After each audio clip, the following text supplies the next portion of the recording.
Hello student, आप सभी का स्वागत है रत्नाकर सिंह मैथमेटिक्स में। पिछले वीडियोस में हमने डिस्कस कर चुका था आइडेम्पोटेंट लॉज के बारे में।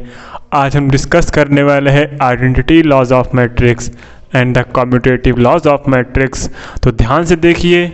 आई होप आप पिछले वीडियोस को देख के ये वीडियोस देख रहे हैं। अगर नहीं देखे हैं तो वीडियोस को भी पॉज कीजिए, जाके सबसे पहले पिछला वीडियोस देख के आइए, तो उसके बाद तभी ये वीडियो समझ में आएगा। और हाँ, आप लोगों के लिए एक नई खुशखबरी है कि अब से इसी चैनल पे फिजिक्स भी पढ़ाया जाएगा, और फिजिक्स भी मैं ही पढ़ाऊँगा, यानी मैं रत्नाकर सिंह ही पढ़ाऊँगा। और जितना आप इसमें सपोर्ट किए हैं, आई होप आप लोग उसमें उतना सपोर्ट करेंगे। और चैनल को एक बार फिर से शेयर कर दीजिए दोस्तों, और चैनल को सब्सक्राइब जरूर करें। ठीक है, चलिए स्टार्ट करते हैं। अपना जो क्वेश्चन है वो देखते हैं। देखिए, इसमें आइडेंटिटी लॉज क्या बोलती है कि अगर हमारे पास ए यूनियन नल सेट है, मतलब एक सेट हमारे पास कोई ए है और उसका और एक सेट है हमारा नल सेट, ठीक है, उन दोनों का हम लेते हैं यूनियन। क्या लेते हैं? यूनियन। अगर हम दोनों का यूनियन लेंगे तो हमें से वही सेट मिलेगा जो हमने लिया है। और दूसरा क्या है? अगर ए इंटरसेक्शन यूनियन, मतलब यूनिवर्सल सेट, एक सेट ए है और एक दूसरा यूनिवर्सल सेट है। यूनिवर्सल सेट मीन्स मतलब ये एक ऐसा सेट में जिसमें दुनिया के जितने भी सेट हैं वो सारे इसके सबसेट होंगे, मतलब ये एक खुद इसका सबसेट है।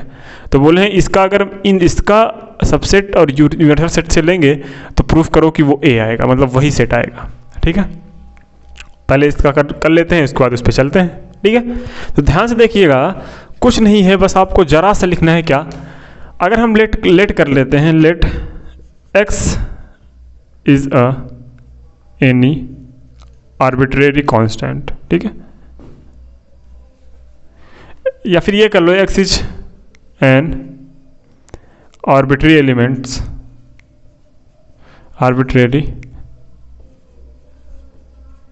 elements of A। मतलब x कोई इस सेट A का एलिमेंट्स है, मीन्स ये जो x है वो बिलोंग करता है A में।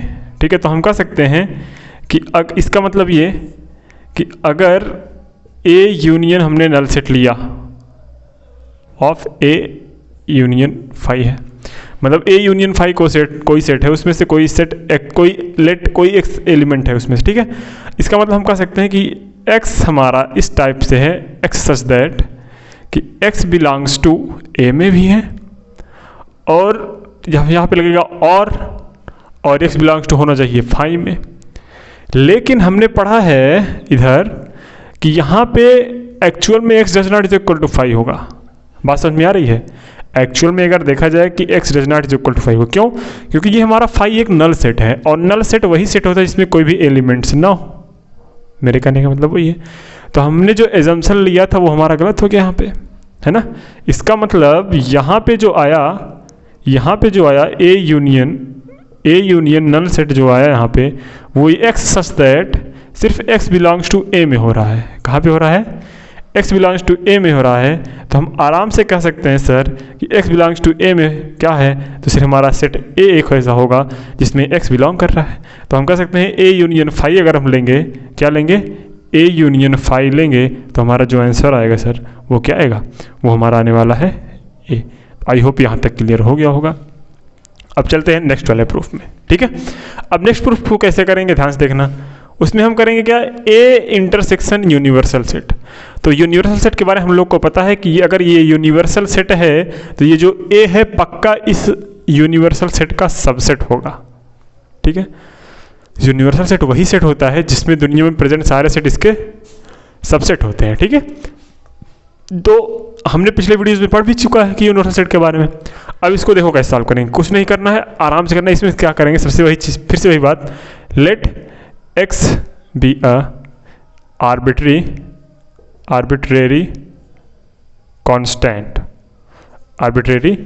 कांस्टेंट ऑफ किसका? क्या लेना है? A intersection universal set. ठीक है, तो अगर ये इंटरसेक्शन यूनियन x इसका एलिमेंट्स है, तो इसका कहने का मतलब x इंटरसेक्शन u में x ऐसा एलिमेंट्स है कि x जो है वो बिलोंग कर रहा है A में भी, अगर ये इंटरसेक्शन है तो हम कर सकते हैं एंड रहेगा यहाँ पे, और ये x belongs to universal set पे रहेगा। यहाँ तक समझ में आ गया। बिल्कुल आ गया। अच्छा, ये एक्स ए में बिलोंग कर रहा है, ये एक्स यूनिवर्सल सेट में ही बिलोंग कर रहा है। इसका मतलब हम ये भी लिख सकते हैं, अच्छा ये क्या हम कह सकते हैं कि here A is a subset of universal set? नहीं कह सकते। कह सकते हैं क्योंकि ए एक्चुअल में यूनिवर्सल सेट का सबसेट है। ये दिया नहीं है फिर भी, लेकिन ये यूनिवर्सल सेट एक ऐसा सेट होता है, सबसे बड़ा वाला सेट यूनिवर्सल सेट होता है। तो दुनिया में जितने भी सेट हैं वो इसके सबसेट हो जाएंगे। तो जब ए इसका सबसेट हो जाएगा तो हम कह सकते हैं कि अगर ए इसका सबसेट हो गया तो ए में जो एक्स एलिमेंट आएगा वही एलिमेंट्स तो यू में होगा, बिल्कुल होगा। और हमें दोनों में कॉमन चाहिए, तो हम कह सकते हैं कि अगर हम इसका ए इंटरसेक्शन यूनियन लें तो ये हो जाएगा x such that x belongs to A भी तो लिख सकते हैं, क्योंकि ये एक्स बिलोंग्स टू यूनियन है।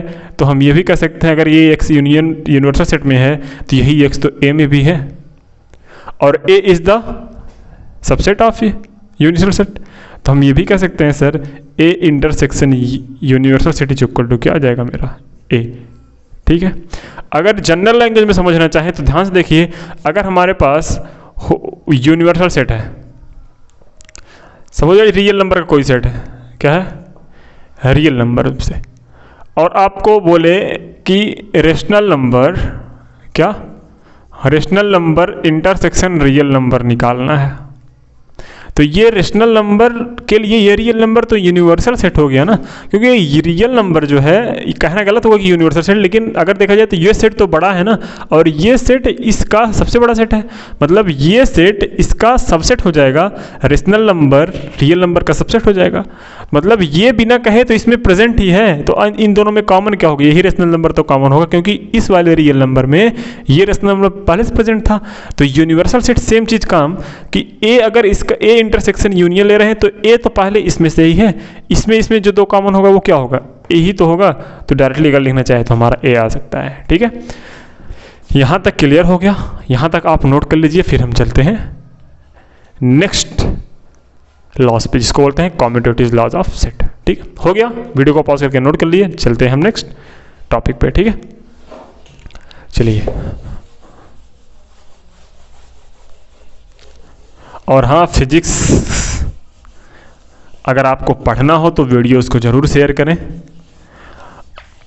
कल तक अपलोड हो जाएगी फिजिक्स का पहला लेक्चर, ठीक है, तो उसको भी आप एक बार देखिएगा ज़रूर, है ना। अगर यहाँ से टॉपिक वाइज टॉपिक पढ़ लेंगे आप लोग तो कोई भी दिक्कत होने वाली नहीं है, कंप्लीट सिलेबस कराया जाएगा, कोई भी बीच में छोड़ के भागने वाला नहीं है। ठीक है, अगर आप इसको पकड़े हैं, सीरियल से पढ़ रहे हैं, तो आपका पक्का आप इस बोर्ड्स में अच्छा करेंगे। ठीक है, चलिए। अब हमारा क्या है, फॉर एनी टू सेट्स, हमारे पास कोई सेट्स ए है और बी है, उसके लिए प्रूफ करना है कि A union B is equal to B union A. चलो सेम काम, तो लेट करते हैं x is any arbitrary elements of set किसका, इधर पहले लेफ्ट साइड ले लें फिर राइट हैंड साइड ले लेंगे। ठीक है, सबसे पहले लेफ्ट हैंड साइड, तो ए यूनियन बी का कोई सेट एलिमेंट्स है। इसका मतलब अगर ए यूनियन बी में क्या है, ए यूनियन बी ऐसा सेट है जिसमें कोई एलिमेंट एक्स इस टाइप सा है कि एक्स एज दैट वो एक्स ए में भी है, यूनियन है, तो यहाँ पे क्या लिखेंगे सर, और, तो एक्स बी में भी है।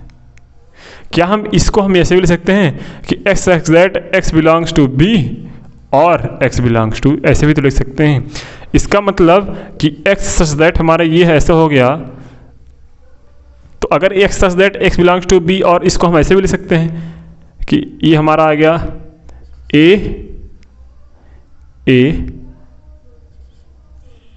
बी यूनियन ए में कोई सेट ऐसा है, ये बी यूनियन ए तो हो गया, बी यूनियन में कोई सेट ऐसा है, इतने को बी यूनियन लिख सकते हैं, और इतने क्या आ गया हमारा ए यूनियन बी। अच्छा,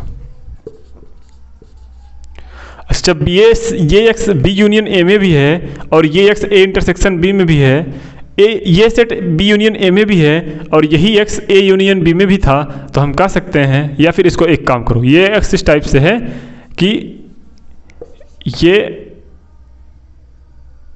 x बिलोंग्स टू किस में है, बी यूनियन में भी लिख सकते हैं, हाँ या ना? बिल्कुल हाँ, थोड़ा समझने के लिए बोल रहा हूँ और कुछ नहीं है, बी यूनियन में भी है। अब जब ये ए यूनियन में भी है, ए यूनियन बी में भी है, बी यूनियन ए में भी है, इसका मतलब ये एक्स कॉमन है ना?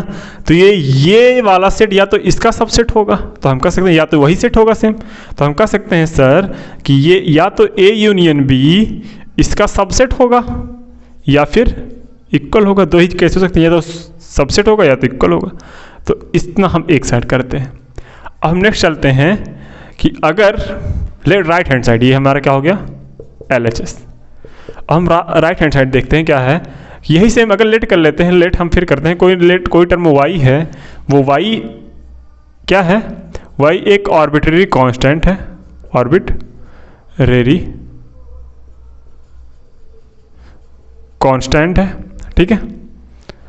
ये आर्बिट्रेरी कांस्टेंट इस टाइप से है कि ये जो बी यूनियन ए है, ये जो बी यूनियन ए है उसमें y इस टाइप से है, यहाँ पे y बी यूनियन ए लिख लेंगे तो ज़्यादा अच्छा लगेगा, बी यूनियन ए, तो y इसमें इस टाइप से है कि y बिलोंग कर रहा है हमारा b में भी और y बिलोंग कर रहा है हमारा a में भी, लेकिन यहाँ पे अगर यूनियन है तो यहाँ पे लगेगा और। बात समझ में आ रही है?